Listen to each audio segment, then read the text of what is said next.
Hello friends, मैं स्वागत करता हूं प्रगति क्लासेज पर, जहां हम लोग यूपी ट्रिपल एस सी पेट के लिए ज्योग्राफी का प्रैक्टिस सेट कर रहे हैं। दोस्तों, आप जानते होंगे हम लोग जो है 7 प्रैक्टिस सेट कर चुके हैं। कितने प्रैक्टिस सेट? 7 प्रैक्टिस सेट कर चुके हैं।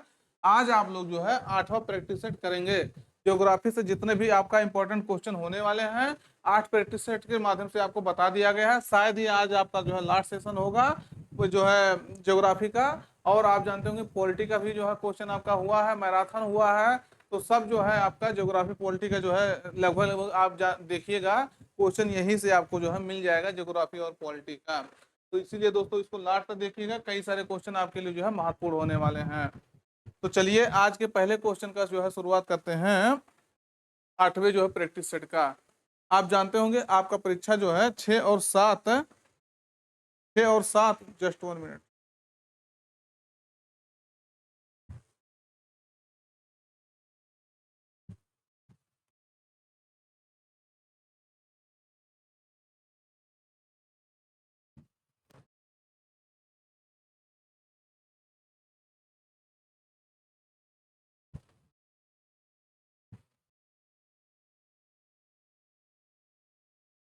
चलिए दोस्तों,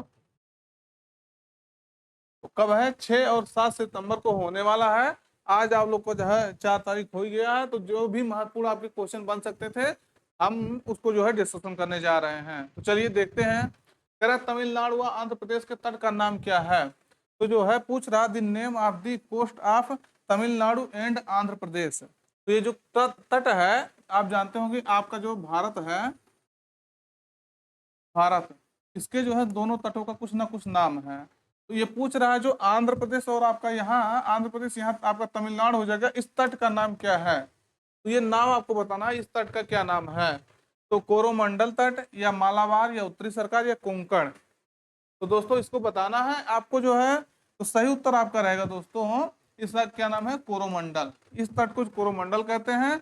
इसे जो है ये आपका जो है मंगलुरु से लेकर के आपका तमिलनाडु के कन्याकुमारी तक जो है ये आपका मालाबार तट होता है। और यहाँ आपको जो है यहाँ से लेकर के कावेरी नदी आएगा लगभग, ये आपका जो है यहाँ कन्याकुमारी तक आपका जो है कोरोमंडल तट होता है। इंपॉर्टेंट है, ध्यान रखना है। और अभी देखेंगे इसके बारे में थोड़ा सा और मैप के माध्यम से आपको दिखा देते हैं। ये देखिएगा आप, तो ये आपका है, ये कच्छ क्षेत्र आता है, ये आपका काठियावाड़ क्षेत्र आता है। और यहाँ से ये देखेंगे आप, यहाँ से लेकर के यहाँ तक, यानी ये आपका हो जाएगा कहाँ से दोस्तों? ये गुजरात के तट से मान लीजिए, या जो है महाराष्ट्र से मानिए, महाराष्ट्र से लेकर के जो है आपके कर्नाटक तक कोंकण तट कहलाता है। और ये आपका जो है मालाबार हम बता दिए, आपका मंगलुरु से लेकर के कहाँ तक दोस्तों? तमिलनाडु के कन्याकुमारी तक ये आपका मालाबार कोस्ट होता है, मालाबार तट होता है। और यहाँ से आपका जो है, यहाँ से लेकर के जो है कन्याकुमारी तक आपका कोरोमंडल तट होता है। यहाँ नॉर्दर्न सर्कल जो है तट होता है, उत्तरी सरकार तट जो है कहा जाता है इसको। तो ये आपको ध्यान रखना है, काफी इंपॉर्टेंट है। कई बार इस तट के बारे में जो है आपका पूछा गया है। तो दिख रहा है ना, कोई दिक्कत तो है नहीं। अगर और देखना चाहते हैं तो ये देखिएगा, आपका जो है उत्कल तट, उत्तरी सरकार तट, कोरोमंडल तट, मालाबार तट, कनारा तट, कोंकण तट, काठियावाड़ तट। अगर इसको और थोड़ा विस्तार करेंगे जो है छोटे छोटे भागों में, तो ये आपके हैं। अगला क्वेश्चन है 10 डिग्री चैनल जो है पृथक करता है। तो ये 10 डिग्री चैनल जो है पूछ रहा है 10 डिग्री चैनल सेपरेट्स। तो 10 डिग्री चैनल जो है किसको अलग करता है, ये आपको बताना है। विकल्प आपके सामने है, बताइए आप लोग जो है। देखिएगा दोस्तों, बहुत इंपॉर्टेंट आपका सेशन है। अगर इसको जो है देख लेंगे, जितने सेशन बताए गए हैं देखेंगे, आपको क्वेश्चन यहीं से आपको बहुत क्वेश्चन हो बहु मिल जाएगा, बहुत इसी से संबंधित आपका जो है मिल जाएगा क्वेश्चन। तो आप लोग बताइए जो है 10 डिग्री चैनल को जो है कौन पृथक करता है? विकल्प है सामने, देखिएगा आप लोग। तो इसको देखेंगे, अंडमान को जो है निकोबार द्वीप से जो है फ्रॉम निकोबार आइसलैंड टू जो है अंडमान है, इसको अलग किया जाता है 10 डिग्री चैनल को। तो ये आपको ध्यान रखना है। अगर देखेंगे लोकेशन में, तो ये आपका जो है ये आपका पूरा अंडमान और निकोबार द्वीप समूह है। इसको कहा क्या है? अंडमान निकोबार द्वीप समूह। ये आप देखेंगे तो जो है अंडमान है, ये आपका निकोबार है। इसी के बीच में जो है आपका ये 10 डिग्री चैनल जो है गया है, 10 डिग्री जो है अक्षांश रेखा गया है। और इसमें अगर देखेंगे भी तो ये आपका लिटिल अंडमान है और ये आपका कार निकोबार है। अगर मान लीजिए और गहराई में आपसे पूछे किसके बीच में है 10 डिग्री चैनल, तो जो है लिटिल अंडमान है और कार निकोबार है। यानी आप ऐसे कह सकते हैं आपका जो कार है वो लिटिल है, लिटिल कार ऐसे करके याद कर लीजिए। थोड़ा सा मतलब देखिए कोई ट्रिक लगाए रहेंगे तो ऐसे जो है क्या आ जाएगा। 10 डिग्री चैनल आपके किसके हैं, लिटिल और कार के बीच में है। यानी आप जो है 10 रुपए का जो कार मिलता है खिलौना वाला, उसको ऐसे याद कर लीजिए कि 10 रुपए का कार जो है, ये 10 डिग्री चैनल जो होता है लिटिल है आपका जो है क्या, कार 10 रुपए में क्योंकि खरीदा गया है, क्यों 10 डिग्री चैनल से गुजरता है। तो कुछ करके आप ट्रिक लगा करके याद करेंगे। अब ऐसे ही उसको ध्यान में रख लीजिए। मैं निश्चित रूप से कह रहा हूं दोस्तों, निश्चित रूप से ये कह सकता हूं कि आने वाले एग्जाम में कहीं भी आपसे अगर क्वेश्चन पूछा जाएगा इस तरह से कोई ट्रिक लगा करके याद रखेंगे, किसी भी कंडीशन में जो है कंफ्यूजन भी नहीं होगा और किसी भी कंडीशन में आपसे गलत भी नहीं होगा। तो चलिए अगला देखते हैं। अगला है निम्नलिखित में से किस राज्य में जो है जनजातीय समुदाय की पहचान नहीं की गई है। तो आप जनजातीय मतलब क्या होता है, ट्राइबल कम्युनिटी, इनकी पहचान नहीं की गई है किस स्टेट में। तो भारत के जो है किस स्टेट या यूनियन टेरिटरीज में, ये भी पूछा जा सकता है। तो इसमें जो है एक भी ट्राइबल कम्युनिटी जो है नहीं है, यानी जनजातीय जिसको कहते हैं हम लोग, वो एक भी जनजाति नहीं है। तो अगर देखेंगे दोस्तों तो इसमें कौन सा आ जाएगा, विकल्प आपके सामने है देखिए। तो आप जानते होंगे महाराष्ट्र में भी जनजाति है, छत्तीसगढ़ में है, कर्नाटक में है, लेकिन आप हरियाणा में दोस्तों एक भी जनजाति नहीं पाएंगे। और इसके साथ है, अगर हरियाणा के बगल देखेंगे तो आपका पंजाब मिल जाएगा, आपका चंडीगढ़ मिल जाएगा, आपका जो है चंडीगढ़ मिल जाएगा, दिल्ली मिल जाएगा, और आपका कौन सा मिलेगा दोस्तों, एक और है आपका पुडुचेरी। यानी कितने हो गए, 1 2 3 4 5, टोटल 5 क्षेत्रों में जो है ये 2 इसमें स्टेट हो गए और 3 आपका यूनियन टेरिटरीज हो गए, जहां एक भी जनजातीय समूह जो है नहीं रिकॉर्ड किए गए हैं 2011 की जनगणना के अनुसार। ये बात आपको ध्यान रखना है, ये एकदम याद रखना है। अगला है गंगा नदी उदाहरण है। तो गंगा नदी जो है किसका उदाहरण है, जो है पूर्ववर्ती अपवाह का, अनुवर्ती अपवाह का, आक्रमवर्ती जो है क्रमवर्ती अपवाह का, या प्रवर्ती अपवाह का। तो दोस्तों इसके बारे में भी आप लोग को जो है हो सकता है ना आइडिया हो, तो इसके बारे में भी आप लोग को बता देंगे। पहले आपको बताना है कि जो है किसका एग्जाम्पल से गंगा नदी। आप जानते होंगे गंगा नदी जो है भारत का सबसे बड़ी नदियों में से एक है, जो भारत में केवल बहती है 2525 किलोमीटर जो है बहती है। उत्तराखंड के गंगोत्री से निकल करके जो है बंगाल की खाड़ी में जाकर के जो है पश्चिम बंगाल से होते हुए, बांग्लादेश से होते हुए बंगाल की खाड़ी में जो है डेल्टा बनाते हुए गिरती है। इसके बारे में आपको आइडिया होगा। जो प्रयागराज में जो है यमुना नदी से मिल करके जो है, यमुना नदी से मिल जाती है, मतलब यमुना नदी जो है प्रयागराज में आकर के गंगा नदी से मिलती है, ऐसा कहना ज्यादा सही रहेगा। तो ये आपके जो है गंगा नदी पूर्ववर्ती अपवाह का उदाहरण है, यानी प्रेसीडिंग ड्रेनेज का सिस्टम मतलब उदाहरण है। इसका मतलब दोस्तों क्या होता है, जैसे आप जानते होंगे हमारे यहाँ पर्वतों का निर्माण हुआ है धीरे धीरे करके। जो हिमालय पर्वत है इसका निर्माण हुआ है, ये जो है कई श्रेणियों में बटा हुआ है, मध्य हिमालय, ग्रेट हिमालय, उसके बाद जो है आउटर हिमालय, तो कई सारे क्षेत्र जो है श्रेणियों में बटा हुआ है हिमालय आपका। तो इससे क्या होता है दोस्तों, जो आपका गंगा नदी है, ये गंगा नदी जो है हिमालय का आपका क्या हो रहा था, उद्भव हो रहा था, विकास हो रहा था। और आपका जो ये नदी है, कौन सी गंगा नदी, ये गंगा नदी जो है ये अपने गंगा नदी जो है आपका जो है क्या कर रही थी, ये आपके पहाड़ों को काट करके जो है, जस्ट 1 मिनट, तो क्या कर रही थी गंगा नदी जो है पहाड़ों को काट करके अपना रास्ता जो है मेंटेन किए हुए थे। तो इसको जो है ध्यान रखना है, मतलब इसी को कहते हैं पूर्ववर्ती नदी। क्या कहते हैं, प्रेसिडेंट जो है प्रेसिडिंग जो है ड्रेनेज कहते हैं। मतलब जो रास्ता इसका मेंटेन है उसी रास्ते पे अपने चल रही है। बाकी नदियां जो है, जो अनुवर्ती नदी कहते हैं, जो अपने रास्ते को जो है बदल देती हैं। जैसे मान लीजिए उनके बीच में कोई रुकावट आ गया, कोई पहाड़ जो है हो गया, तो वो अपने रास्तों को क्या करेंगे, चेंज कर देंगे। तो इसी तरह से जो है ये गंगा नदी जो है ये हिमालय से निकलने वाली नदी है, ये अपने रास्ते को कभी चेंज नहीं की है, ऐसे ही जैसे आ रहा वैसे आ रही है, तो उसी को कहते हैं पूर्ववर्ती नदी। जैसे वो बह रही है वैसे वो जो है बह रही है अभी भी। आगे अगले आगे पूछ रहा, बांग्लादेश में गंगा नदी को पुकारा जाता है। तो अभी मैं आपसे क्या बोला कि ये बांग्लादेश से होते हुए बंगाल की खाड़ी में गिरती है, ये चीज तो बोल दिया। कितना किलोमीटर वो भी बोल दिया। तो इसमें देखेंगे दोस्तों, बांग्लादेश में इसे जो है पद्मा कहा जाता है। क्या कहा जाता है? पद्मा कहा जाता है। ध्यान रखना है, इंपॉर्टेंट है। जब यही गंगा नदी बांग्लादेश में जाती है तो उसका नाम क्या हो जाता है? पद्मा हो जाता है। और उसी नदी को जो है जब ये ब्रह्मपुत्र से मिलती है तो इसे क्या कहा जाता है? मेघना कहा जाता है। जब गंगा नदी ब्रह्मपुत्र से जो है कहाँ मिल जाती है? बांग्लादेश में मिल जाती है, तो उसे मेघना कहा जाता है। अभी दिखाते हैं आपको जो है इसका मैप दिखाते हैं। ये देखिएगा आपके सामने मैप है, गंगा नदी का जो है ये है, देखिएगा गंगा नदी यहाँ से निकल रही है गंगोत्री से, और ये जो है यहाँ देखिए प्रयागराज में यमुना आके मिल रही है। ऐसे जाते हुए जो है यहाँ ये अगर देखेंगे तो पद्मा क्या कह रहे हैं? गंगा नदी को कह रहे हैं यहाँ। और यही जब आपका ब्रह्मपुत्र नदी से मिल जा रही है, जमुना नदी से जो है कहा जाता है कहाँ? ब्रह्मपुत्र नदी को जमुना नदी कहा जाता है बांग्लादेश में। वही नदी जब आकर के पद्मा से और ब्रह्मपुत्र नदी मिल जा रही तो इसको कहा जा रहा है मेघना। तो ये चीज आपको ध्यान रखना है, ये बहुत इंपॉर्टेंट बात बताई गई है, इसको ध्यान रखना है, नहीं तो कंफ्यूजन रहे आपके मन में। आगे आपको बताना, सोन नर्मदा तथा महानदी कहाँ से निकलती हैं? बताइए आप लोग जो है कि कहाँ से ये नदी जो है निकलती हैं? कौन सी नदी दोस्तों?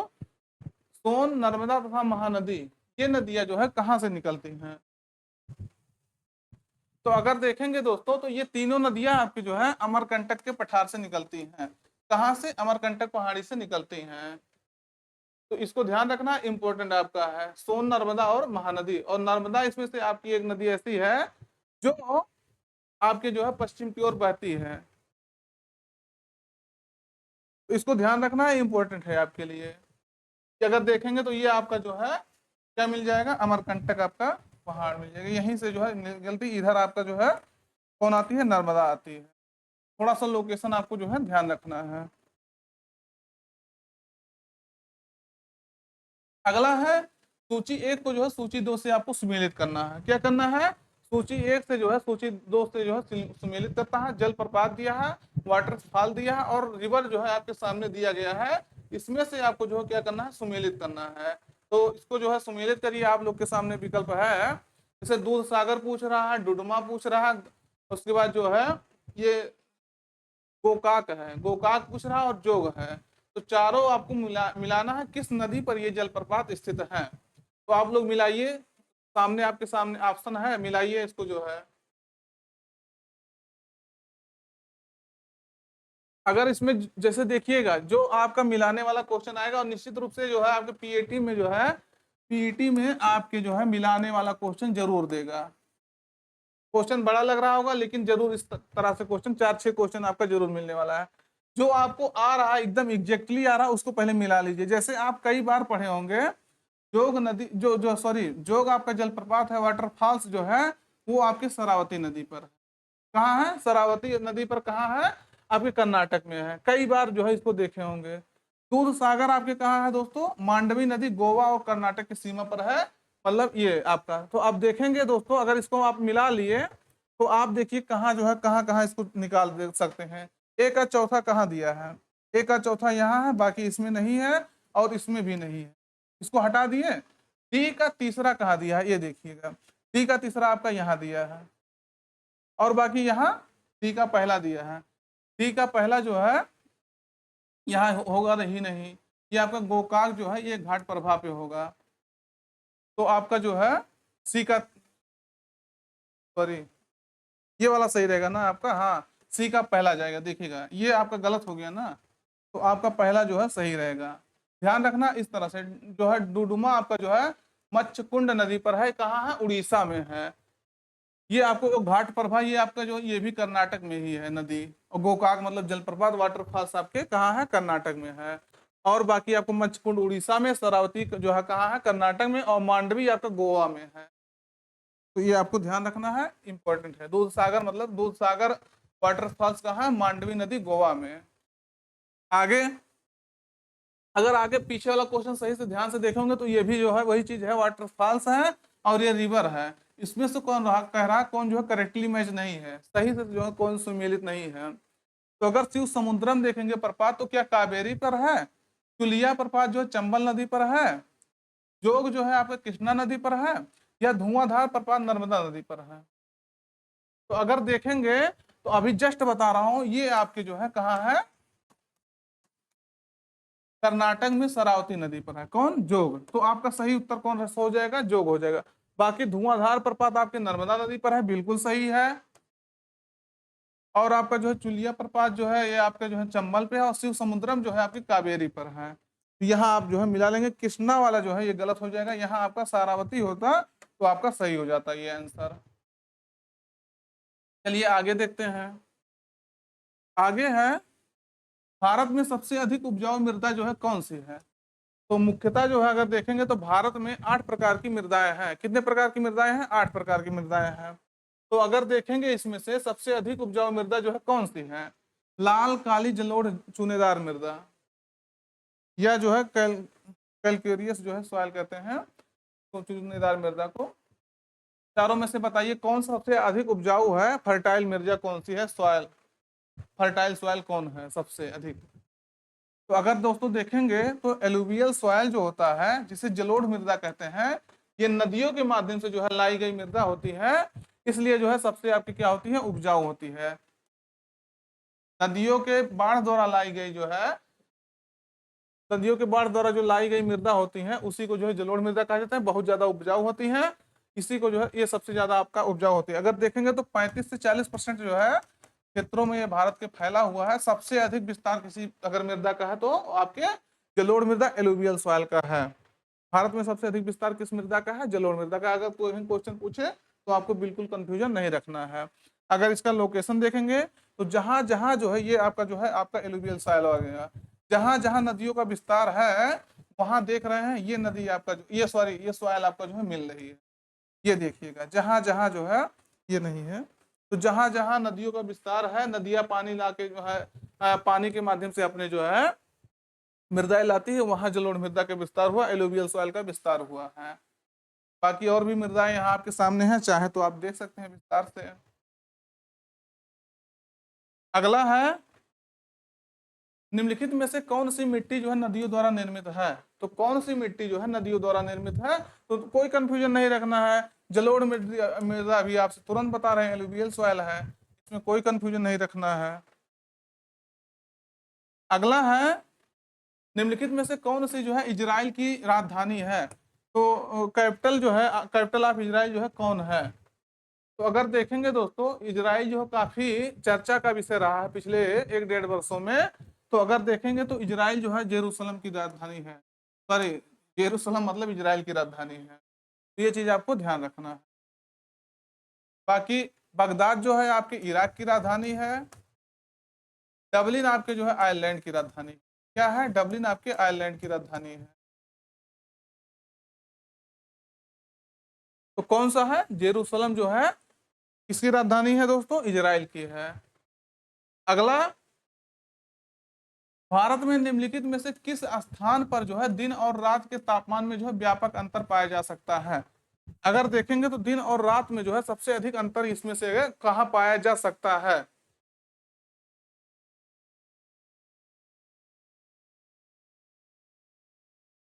तो अगर दोस्तों देखेंगे तो जो थार डेजर्ट है, थार मरुस्थल है जो राजस्थान में जो है, भारत के राजस्थान वाले क्षेत्रों में मुख्यतः पाया जाता है, और पाकिस्तान के कुछ क्षेत्रों में पाया जाता है। अगर यहाँ देखेंगे एक चीज और है, तो आपका सबसे घना मरुस्थल अगर विश्व में कहीं है तो यही है आपका, मतलब यहाँ इसका मतलब घना मरुस्थल सबसे ज्यादा घनत्व जो है सबसे ज्यादा कहाँ है? थार मरुस्थल का। पहली बात इसका मतलब क्या हो गया, यानी यहाँ जो है लोग सबसे ज्यादा रहते हैं पूरे विश्व में। अगर डेजर्ट क्षेत्र में देखेंगे तो सबसे ज्यादा थार मरुस्थल में आपके जो है लोग निवास कर रहे हैं, और ये आपके जो है कहाँ है? राजस्थान वाले क्षेत्रों में है। आप देखेंगे डेजर्ट वाला जो क्षेत्र होता है वो बहुत जल्दी जो है गर्म हो जाता है, और रात में जो है बहुत जल्दी ठंडा हो जाता है। इसी वजह से जो है, इसी कारण से दोस्तों क्या होता है, यहाँ टेम्परेचर का जो रेंज होता है, जो गैप होता है बहुत ज्यादा होता है। तो वही पूछ रहा है तापांतर, व्यापक अंतर जो कहाँ पाया जाएगा, यानी अगर देखेंगे गर्म के होने के माध्यम में तो सबसे ज्यादा देखेंगे तो अगर मान लीजिए 50 डिग्री सेंटीग्रेड जो है, हो सकता है दिन में आपके 50 डिग्री सेंटीग्रेड हो, रात में ये 12-13 डिग्री सेंटीग्रेड आ जाए। इतना गैप हो सकता है कहाँ, आपके डेजर्ट वाले क्षेत्रों में। बाकी क्षेत्रों में इतना गैप क्या होता है, कितने लोग जो है किसी और क्षेत्र में रहते हैं, मैदानी क्षेत्रों में रहते हैं या तटीय क्षेत्रों में रहते हैं, क्या बताएंगे इतना ज्यादा गैप किसी क्षेत्र में जो होता है टेम्परेचर का, नहीं कहेंगे। बिल्कुल, ये तो आपके डेजर्ट वाले क्षेत्र में ही हो सकता है। अगला है, उस जंगल का नाम बताइए जिसे जो है पृथ्वी ग्रह का जो है ग्रह के फेफड़े के रूप में जाना जाता है। तो पृथ्वी ग्रह का फेफड़ा जो है किसे कहा जाता है, यानी लंग्स ऑफ अर्थ जो है किसे lungs of planet of earth किसे कहा जाता है, लंग्स ऑफ अर्थ भी कहते हैं इसको। तो ये जो है अगर देखेंगे दोस्तों, तो इसमें से सबसे महत्वपूर्ण आपका जो रहेगा उत्तर पूर्वी भारत के वर्षा वन, ये इसको नहीं कहा जाएगा। अमेजन का जो वर्षा वन वाला क्षेत्र है दोस्तों, कहाँ, अमेजन रेन फॉरेस्ट, ये जो है इतना पृथ्वी को जो है लगभग 20% ऑक्सीजन जो है यहीं से मिलता है। 20% ऑक्सीजन जो है पूरे पृथ्वी को, लगभग हम एवरेज बता रहे हैं, लगभग आपको यहीं से मिलता है। 18-20%, 18% के आसपास वो आंकड़ा है। लेकिन सोचिए कोई क्षेत्र ऐसा है जो पूरे पृथ्वी पर जो ऑक्सीजन की सप्लाई हो रही है 18%, 20% यहीं से हो रही है। इसीलिए इसको जो है पृथ्वी का फेफड़ा कहा जाता है, लंग्स ऑफ अर्थ कहा जाता है। तो इसको ध्यान रखना, इंपॉर्टेंट क्षेत्र है आपका। अभी आप मैप अगर देखेंगे तो ये देखिएगा किस तरह से जो है ये अमेजन आपका रेन फॉरेस्ट वाला क्षेत्र आपकी विस्तार है, किस तरह से यहाँ के जंगल हैं जो पूरे पृथ्वी को जो है लगभग 18% जो है ऑक्सीजन का क्या कर रहे हैं, प्रदान कर रहे हैं। और अगर जो पौधे अगर ज्यादा हैं तो ऑक्सीजन प्रदान कर रहे हैं अगर, तो निश्चित रूप से कार्बन डाइऑक्साइड का भी जो है वो अपने अंदर लेते होंगे। तो कार्बन डाइऑक्साइड को जो है एब्जॉर्ब करते हैं और CO2 को एब्जॉर्ब करते हैं, और O2 मतलब ऑक्सीजन को रिलीज करते हैं। इसीलिए इन्हें जो है पृथ्वी का क्या कहा जाता है, पृथ्वी का लंग्स कहा जाता है। इसको ध्यान रखना है। अगला है, ग्रीष्म ऋतु में जो है उत्तरी मैदानों में बहने वाली हवा को क्या कहते हैं। तो ग्रीष्म ऋतु में जो है उत्तरी मैदानों में अगर देखेंगे विंटर सेशन में, सॉरी फॉर दैट, विंटर नहीं है आपका, जो है कौन सा है, समर सेशन, क्योंकि गर्मी वाला जो है सीजन पूछ रहा है इसमें, ना कि जो है ठंडी वाला। तो ग्रीष्म ऋतु में पूछ रहा है, समर जो है सीजन में, तो कह रहा है समर सीजन में जो उत्तरी भारत में जो है चलती हैं हवाएं उसे क्या कहा जाता है। तो आप जानते होंगे उत्तरी भारत में जितने भी लोग रहते हैं वो जानते होंगे गर्मी में जो है लू चलता है। घर के हर एक व्यक्ति कहते हैं कि लू लग जाएगी, बाहर मत निकलो दोपहर में। तो वो कौन सा है, लू आपका जो है चलती है कब, अप्रैल के लास्ट में या अप्रैल के मिडिल से जो है आपके जो है मई तक ये चलती है। बहुत तेज हवाएं चलती हैं, जानते होंगे। अगर धूप में ज्यादा चल दीजिए दोपहर वगैरह में तो आपका तबीयत खराब हो सकता है। तो ये कौन सी हवाएं होती हैं, लू होती हैं, लू कहा जाता है। कहाँ कहा जाता है, आपके उत्तरी भारत में कहा जाता है। अगला है, भारत की मानक याम्योत्तर रेखा जो है यानी दी standard meridians of India is, तो ये कौन सी है भारत की मानक रेखा। तो अगर दोस्तों देखेंगे मानक याम्योत्तर रेखा, इसको जो है भारतीय समय का मानक माना जाता है। क्या माना जाता है, जो हमारी समय है उसको इसी से जो है क्या किया जाता है, तुलना करके हर देश में हर जो है जगह का क्या किया गया है, मानक समय निर्धारित किया गया है इसी के थ्रू। और ये आपके जो है 82.30 से जो है क्या होता है, पूर्वी देशांतर से निकलता है। तो इसको ध्यान रखना है, इंपॉर्टेंट है।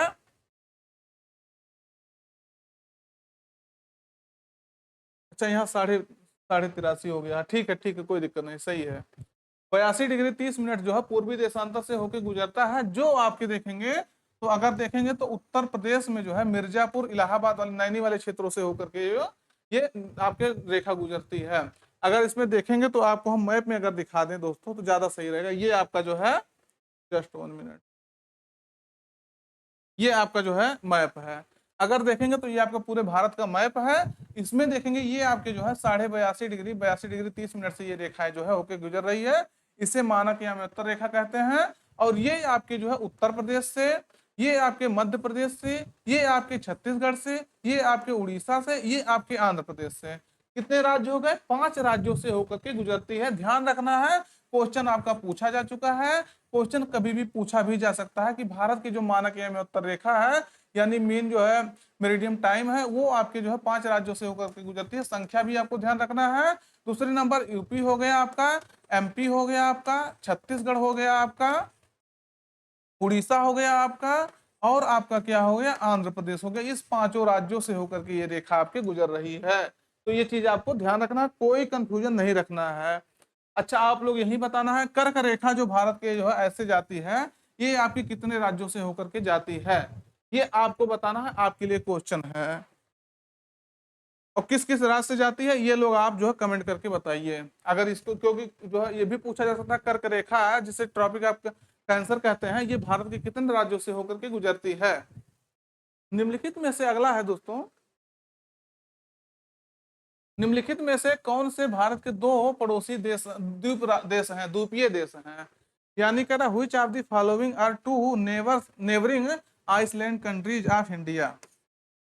तो नेबरिंग आइसलैंड कंट्री अगर दोनों में, चारों में से देखेंगे तो कौन कौन आपसे मिल जाएंगे? तो इसमें आपको जो है देखिएगा, पहला आपका जो है सही रहेगा कि गलत, पहले ये आपको निकाल देना। क्यों? क्योंकि लक्षद्वीप जो है आपका क्या है?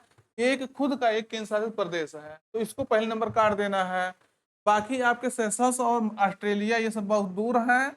मालदीव और म्यांमार, म्यांमार जो आपका द्वीपीय क्षेत्र नहीं है, और ऑस्ट्रेलिया द्वीपीय क्षेत्र नहीं है, द्वीपीय देश नहीं है।